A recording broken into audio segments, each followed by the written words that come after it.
Closed doors, I'm a fool for your love.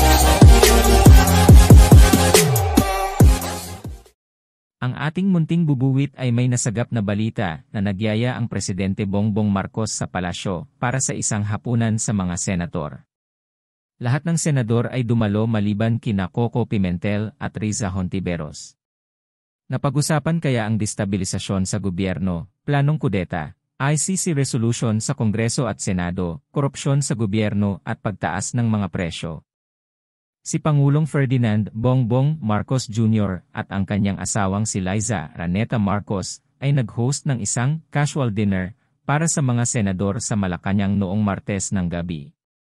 Ayon kay Senador Ronald Bato de la Rosa, kinumpirma niya ito sa isang ambush interview sa mga reporter noong Miyerkules.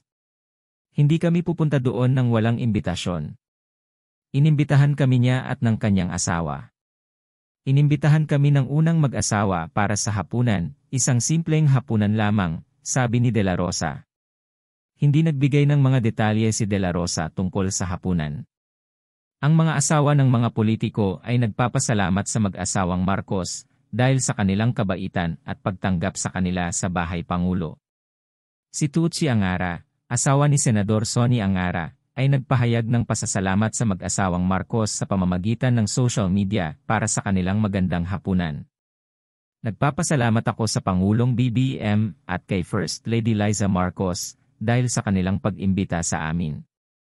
Ang kanilang kaibig-ibig na First Lady ay isang napakagandang at magalang na host, talagang isang hindi malilimutang gabi, sabi ni Tucci sa Instagram.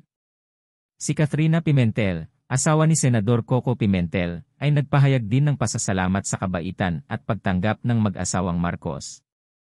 Kasama sa post ng pasasalamat ang mga larawan mula sa hapunan sa Bahay Pangulo na inihanda ng mag-asawang Marcos. Salamat sa inyong kabaitan at pagtanggap, Pangulong Bongbong Marcos at First Lady Liza Marcos. Pasko 2023 sa Malacanang Palace. Nagpapasalamat, sabi niya.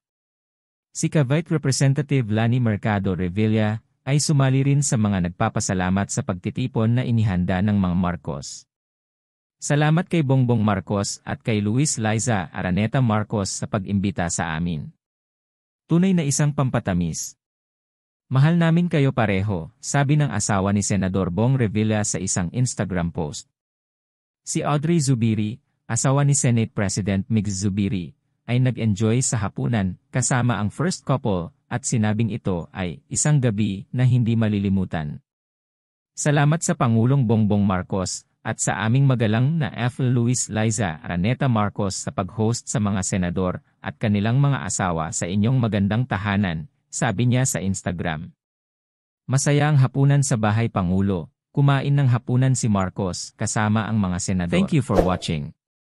Don't forget to subscribe, share and ring the notification bell. Thanks again.